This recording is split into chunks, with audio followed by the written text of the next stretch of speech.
Hello all. எல்லாரும் எப்படி இருக்கீங்க? நல்லா இருக்கீங்களா? குட்டி பிறந்து வந்து 2 மந்த்ஸ் மட்டும் இங்க இருந்துட்டு 3 மந்த் வந்து அம்மா வீட்டுக்கு போயாச்சு. அம்மா வீட்லேருந்து ஒரு 4 மந்த்ஸ் இருந்துட்டு 6 மந்த்ஸ் கம்ப்ளீட் ஆனோனே 7த் மந்த் அங்கருந்து நம்ம வீட்டுக்கு கிளம்பி வந்தாச்சு.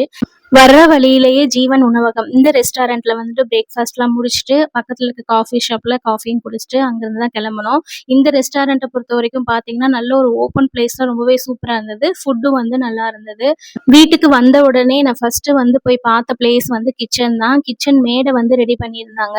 ஸோ பயங்கர தூசியா இருந்தது. எங்க பார்த்தாலும் தூசி. அடுப்பெல்லாம் வந்து இது என்னோட அடுப்பா அப்படின்னு பார்க்குற அளவுக்கு இருந்துச்சு. அவ்ளோ தூசி படிஞ்சிருந்துச்சு. நான் கொஞ்சம் பாத்திரம் மட்டும் ஏற்கனவே வந்து நல்லா விளக்கி கழுவி வெயில்ல காய வச்சுட்டு நீட்டா மூட்டையிலலாம் கட்டி வச்சுட்டு போனேன். கொஞ்சம் பாத்திரம் மட்டும் வெளில வச்சுட்டு போனேன். இந்த மூட்டைக்குள்ள எல்லாம் போய் தூசி அவ்ளோ இதா இருந்துச்சு. திரும்பவும் நான் ஒரு தடவ வாஷ் பண்ணி எடுத்து அதுக்கப்புறம் யூஸ் பண்ற மாரி தான் எல்லாமே இருந்தது.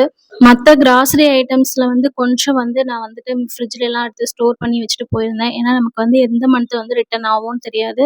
ஸோ வந்த உடனே நமக்கு வந்து சமைக்கிறதுக்கு ஏதாவது வேணும்னு சொல்லிட்டு கொஞ்சம் திங்ஸ் மட்டும் பேக் பண்ணி ஃப்ரிட்ஜ்ல வச்சுட்டு போனேன். கிச்சன் ஃபுல்லாவே தூசியா இருந்ததுனால, இது வந்து தொடச்சு எடுத்தா கண்டிப்பா போகவே போகாது. ரொம்ப கிளியராவும் இருக்காதுன்னு சொல்லிட்டு வாஷ் பண்ணி தான் எடுக்கலான்னு சொல்லிட்டு ஓவரால் ஃபுல்லா வந்து கழுவி விட்டு தான் எடுத்திருந்தேன். ஸோ ஒவ்வொன்னா வந்து நான் வந்து எடுத்துட்டு ஃபுல்லா கிளீன் பண்ணவும் ஆரம்பிச்சுட்டேன். எவ்ளோ தூசி இருக்கு பார்த்தீங்களா? நான் கிச்சனுக்கு வந்து மாடுலர் கிச்சன் மாரி ரெடி பண்ணலான்னு சொல்லிட்டு தான் கேட்டிருந்தேன்.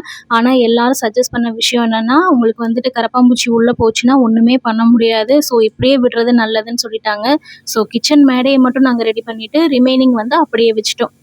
அடுப்புல எல்லாம் பார்த்தீங்கன்னா, ஒரு சில இடங்கள்ல ரொம்ப துரு ஏறிட்டு, ஸோ ஈனோவும் எலுமிச்சம்பழமும் வச்சு தான் நல்லா தேய்ச்சு எடுத்தேன். இது கூட சபீனா பவுடர் வச்சு தேய்ச்சு எடுத்தாலும் ரொம்ப கிளியரா போகும். மிச்சம் உள்ள அடுப்புல உள்ள பர்னர் அந்த ரிங்ஸ் எல்லாத்துலயுமே வந்து ஹாட் பாக்ஸ்ல வந்துட்டு ஹாட் வாட்டர் ஊத்திட்டு, இதே மாரி எலுமிச்சம்பழமும், ஈனோவும் போட்டு ஃபுல்லா வச்சுட்டேன். இந்த மாரி ஹாட் பாக்ஸ்ல போட்டு வச்சுட்டோம் அப்படின்னாக்கா, நமக்கு வந்து ரொம்ப நேரம் வந்து அது தண்ணி வந்து ஹாட்டாவே இருக்கும். ஸோ நம்ம வந்து மத்தத தேய்க்கும்போது நமக்கு ஈஸியா அழுக்கு வந்து சீக்கிரம் போகும் அப்படிங்கிறதுக்காக தான் ஹாட் பாக்ஸ்ல போட்டு ஃபுல்லா மூடி வச்சுட்டேன். இது வந்து கிட்டத்தட்ட ஒரு 2 ஹார்ஸ்ட்ட வந்து நான் ஊற வச்சு எடுத்து தேய்ச்சு எடுத்தேன். அடுப்பு வந்து ஃபர்ஸ்ட்டு வந்து நான் எல்லாத்தையும் தேய்ச்சு வச்சுட்டு, அத ஊற வச்சுட்டு கொஞ்ச நேரத்துக்கு அப்புறம் தேய்ச்சுக்கலான்னு அப்படியே விட்டுட்டேன். மிச்சபடி இந்த சிங்க் வந்து புதுசா போட்டது தான். இதுல வந்து அந்த ஸ்டிக்கர் கூட ஒழுங்கா எடுக்கல. ஸோ சிங்க வந்து ஃபுல்லா கிளியர் பண்ணி எடுத்துட்டாவே கொஞ்சம் நிம்மதியா இருக்கும்னு சொல்லிட்டு, சிங்க ஃபர்ஸ்ட்டு வந்து ஃபுல்லா கிளியர் பண்ணி நீட்டா வெளக்கி தொடச்சு எடுத்துட்டேன். சிங்க் நமக்கு நீட் அண்ட் கிளீனா இருந்தாவே ஃபர்ஸ்ட் வந்து அப்பாடா! நீ அப்படின்னு சொல்லிட்டு ஒரு நிம்மதி இருக்கும். அதுக்காக தான் இது ஃபர்ஸ்ட்டு சிங்க கிளியர் பண்ணேன். அதுக்கப்புறம் மெல்லமா உட்காந்து எல்லா இடத்தையும் டஸ்ட் ஃப்ரீ பண்ணிட்டு வாஷ் பண்ணவும் ஆரம்பிச்சுட்டேன். கிச்சன் மேட கழுவிட்டதுக்கு அப்புறம் ஒரு சில இடங்கள் தண்ணி நிக்கிற இடத்துல பார்த்தீங்க அப்படின்னாக்கா, திட்டு திட்டா இருக்கும். அது அசிங்கமாவும் தெரியும். ஸோ நான் என்ன பண்ணுவேன்னா, ஃபுல்லாவே கழுவி விட்டுட்டு ஒரு ட்ரை கிளாத்த வச்சு ஃபுல்லா வந்து தொடச்சு எடுத்துருவேன். ஸோ தட் வந்து அந்த மாரி அசிங்கமாலாம் திட்டு திட்டாலாம் இருக்காது. பார்க்க நீட்டா இருக்கும். நெக்ஸ்ட்டு நான் இல்லாதப்போ வாங்குன பிஸ்கட் கண்டெய்னர், ஸ்வீட் கண்டெய்னர்ஸ்லாம் எடுத்து வச்சிருந்தாங்க. இந்த கண்டெய்னர பார்த்தீங்க அப்படின்னாக்கா, கொஞ்சம் குவாலிட்டியாவே இருந்தது. ஸோ நான் எதுக்காவது யூஸ் பண்ணிக்கலாம் அப்படின்னு சொல்லிட்டு, நானும் வந்து ஃபுல்லாவே வாஷ் பண்றதுக்காக எடுத்து வச்சுட்டு, செல்ஃபையும் வந்து கிளியர் பண்றதுக்கு ஆரம்பிச்சுட்டேன். இந்த ஷெல்ஃபுக்குலாம் வந்துட்டு ரீயூசபிள் வந்து கிச்சன் ஷீட் தான் வந்து யூஸ் பண்ணுவேன்.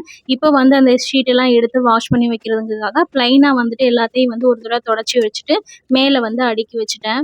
இந்த பாக்ஸ்ல கொஞ்சம் திங்ஸ் மட்டும் இருக்கிற மாரி இருந்தது. என்னன்னு பார்த்தோம் அப்டின்னாக்கா, அந்த மேகி பாக்கெட் அந்த ஃபுல்லாவே வந்துட்டு அது டேட் எல்லாம் முடிஞ்சுட்டு, அதே மாரி இந்த சில்லி பவுடருக்கும் வந்து டேட் எல்லாம் முடிஞ்சுட்டு, அதனால அத எடுத்து வச்சுட்டேன். நம்ம வந்து இத ஃப்ரிட்ஜ்ல ஸ்டோர் பண்ணி வச்சாலுமே வந்துட்டு, டேட் முடிஞ்சதுக்கப்புறம் நம்ம யூஸ் பண்ண மாட்டோம் இல்லையா? அதனால இதையும் தூக்கி போட்டாச்சு. இந்த கிராம்பு பாக்கெட் மட்டும் நான் எடுத்து வச்சுக்கிட்டேன். ஏன்னா நம்ம சமைக்கிறதுக்கு யூஸ் பண்ணலைனாலும் வந்து பாத்ரூம்ல பச்சை கற்பூரத்தோட போட்டு வச்சோம்னா கொஞ்சம் ஸ்மெல்லா இருக்கும். அது மட்டும் இல்லாம நம்ம கொசு விரட்டியாவும் கூட யூஸ் பண்ணிக்கலாம். ஸோ நான் அத வந்து எடுத்து வச்சுட்டேன். வந்து இது ஃபுல்லாவே கிளியர் பண்ணதுல கண்டிப்பா நம்ம மேலயும் டஸ்ட் எல்லாம் படிஞ்சிருக்கும்னு சொல்லிட்டு, இந்த பூந்தி கொட்ட தான் வாங்கிட்டு வர சொல்லியிருந்தேன். பூந்தி கொட்ட வாங்கியிருந்தாங்க. இத வந்து கொஞ்சம் தண்ணீல ஊற வச்சுட்டு, அப்படியே வந்து கொதிக்க வச்சுட்டு, இது கூட வந்துட்டு ஒரு சில இன்கிரீடியன்ட்ஸ் சேர்த்து தேய்ச்சு அரைச்சு தலைக்கு குளிச்சுடுவேன். ஸோ ரொம்பவே நீட்டா கிளியரா போயிடும் அழுக்கெல்லாம். கிச்சன் கிளீன் பண்ணதுக்கப்புறம் சமைக்க ஆரம்பிக்கலான்னு சொல்லிட்டு ஃபிஷ் வாங்கி வச்சிருந்தேன். இது நேத்து வாங்குன ஃபிஷ் தான். நம்ம ஃப்ரீசர்ல போடவும் ஃபுல்லாவே கட்டி ஆயிட்டு. ஸோ அதுலயும் வந்து தண்ணி ஊத்தி வச்சிருந்தேன். கொஞ்சம் வந்து அந்த ஐஸ் எல்லாம் போனதுக்கப்புறம் நம்ம எடுத்து யூஸ் பண்ணிக்கலாமேன்னு. அதுக்குள்ள குழம்புக்கு தேவையான எல்லாத்தையும் நம்ம ரெடி பண்ணி வச்சுக்கலான்னு சொல்லிட்டு தான் எல்லாத்தையும் அறிய ஆரம்பிச்சாச்சு. குட்டிக்கு கொஞ்சம் செர்லாக் கிண்டி குடுன்னு அம்மா கேட்கவும் வந்துட்டு, குட்டிக்கு வந்து செர்லாக் கிண்டுறதுக்காக தான் வந்து எல்லாத்தையும் ரெடி பண்ணேன். அவருக்கும் வந்து நீட்டா செர்லாக்லாம் கிண்டி குடுத்துட்டு, ரிமைனிங் வந்து நம்ம டொமேட்டோ எல்லாத்தையும் கட் பண்ணிட்டு, இன்னைக்கு ஃபிஷ் கறி வைக்கலான்னு தான் பிளானு. மிளகாய் பொடி, மல்லிப்பொடியிலேருந்து மத்த எல்லாத்தையுமே, எண்ணெயிலேருந்து எதையுமே நான் எடுத்துலாம் வைக்கல. எல்லாத்தையும் எதையும் வந்து அந்தந்த கண்டெய்னர்ஸ்லயும் போடல. ஸோ நம்ம சமைக்கும்போதே எனக்கு எப்பப்போலாம் டைம் கிடைக்குதோ, அப்பப்போலாம் வந்துட்டு எல்லாத்தையும் வந்து ஊத்திட்டு, எதுல ஃபில் பண்ண வைக்கணுமோ, அப்படிலாம் ஃபில் பண்ணி வச்சுட்டு தான் நான் வந்து ஃபுல்லாவே நான் மேனேஜ் பண்ணிட்டு இருந்தேன். கொஞ்சம் கொஞ்சம் வாங்கிட்டு வந்த வெஜிடபிள்ஸ் அப்புறம் இந்த மாதிரி வந்து கருவேப்பிலை, மல்லித்தழை மட்டும் நீட்டா பேக் பண்ணி எடுத்து வச்சிருந்தேன். ஏன்னா கெட்டு போயிடுங்கிறதுக்காக அத மட்டும் நீட்டா ஃப்ரிட்ஜ்ல எடுத்து ஸ்டோர் பண்ணி வச்சுட்டேன். மீன் குழம்புக்கு தாளிப்பெல்லாம் குடுத்துட்டு, சைட் பை சைட் வந்து இறாலும் வாங்கியிருந்தேன். ஏன்னா நாங்க மீன் சாப்பிடுவோம். ஆத்துக்கார் வந்து மீன் சாப்பிட மாட்டேங்கிறதுனால, ஸோ அவருக்கு வந்துட்டு இறால் செஞ்சிடலாமேன்னு சொல்லிட்டு இறால் தான் ரெடி பண்ணிட்டு இருந்தேன். இறாலையும் கிளீன் பண்ணி எடுக்கிறதுக்கு எனக்கு ரொம்ப ஈஸியா இருந்தது. ஏன்னா இந்த தடவ வந்து ரொம்ப பெரிய இறாலா இருந்துச்சு. ஸோ வந்து நான் குயிக்காவே கிளீன் பண்ணி எடுத்துட்டேன். நான் வீட்டுக்கு வந்த உடனேலாம் சமைக்கல. நான் ஒரு 3 டேஸ் வரைக்கும் ரெஸ்ட் எடுத்தேன்னு சொல்லியிருப்பேன் ஷார்ட்ஸ்ல. ஆனா ரெஸ்ட் இல்லங்க. ஃபுல்லாவே வந்து எப்பப்போ டைம் கிடைக்குதோ அப்போலாம் வந்து கிளீன் பண்றது தான் எனக்கு வந்து மெயின் வேலையாவே இருந்தது. அதெல்லாம் பண்ணி முடிச்சுட்டு ஒரு 3 டேஸ்க்கு அப்புறம் தான் நைட்டு டிஃபன்லேருந்து ஸ்டார்ட் பண்ணேன்.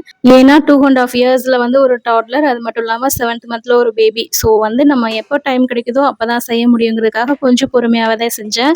அவர் வந்து கொஞ்சம் உருளைக்கிழங்கு மட்டும் ஃப்ரை பண்ணி குடு அப்படின்னு சொல்லி கேட்டிருந்தாரு. ஸோ வந்து உருளைக்கிழங்கும் வந்து ஃப்ரை பண்ண ஆரம்பிச்சாச்சு.